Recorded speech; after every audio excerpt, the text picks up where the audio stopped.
All right, guys, let's make the easiest ever bread from scratch. Okay, so your first step is you're gonna mix your fast rise yeast, which you need 2 teaspoons. 1, 2, okay? Then you're gonna do your 2 teaspoons of sugar. You can use a regular sugar or you can use honey. I've never used it, but I've never used it with this bread, I should say. I've used it as substitutions before. So we got our sugar, and then you're gonna use warm water. And the reason you want warm water is so it activates the yeast to it activates it so the bread will rise, okay? So you got your water, okay? Then you're gonna mix it up. This doesn't take very long. I just use a fork. You don't have to have anything fancy. Fork, fork, fork.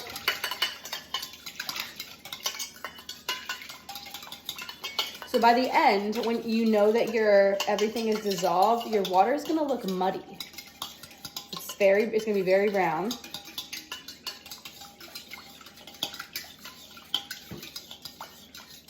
I'm making a mess over here.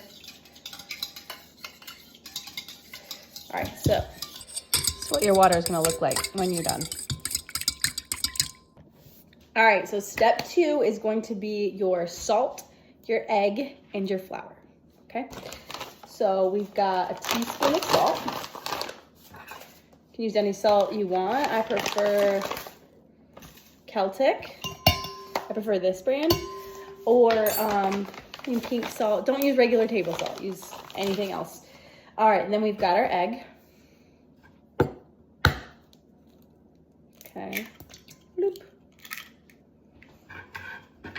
You do want to mix your egg up in the water before you add the flour, because once you add the flour, it'll start to get super thick, like a dough, obviously.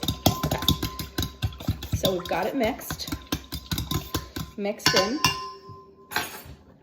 All right, and we're doing 3.5 cups of flour, okay?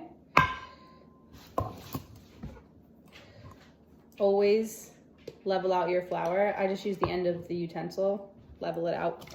1 cup. 2.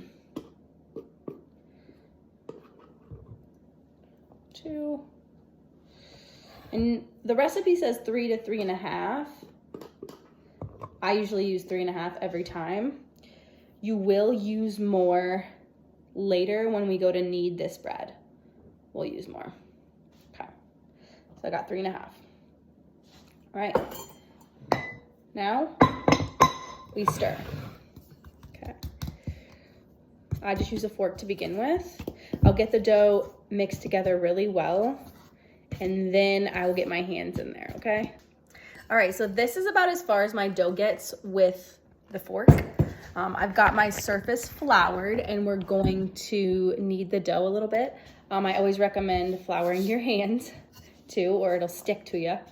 So we got that, boop. Okay, if you have a KitchenAid, of course, like a mixer that will knead dough for you, you can of course use that. I have one.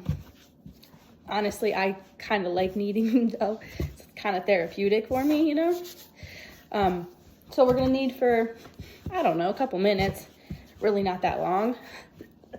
I will say the more you make the bread, you'll have a feel for how the dough should feel. It should be smooth, and it should give you more resistance the more you knead it.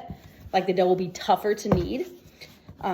That's kind of when you know it's ready to go. All right, so I've got my dough kneaded right here on the counter. I'm gonna place it back in my original bowl, and then we're gonna let it rise, covered up for about an hour. And the one thing I do, I don't just let it sit on the counter, I actually use the warm oven trick. I learned this from Jo Ringer, she is great.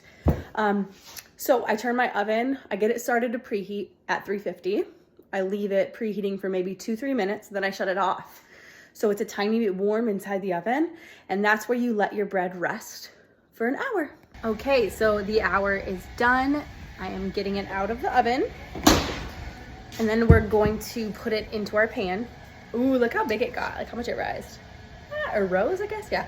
Okay, so we're gonna put it in a bread pan. I've got one already greased.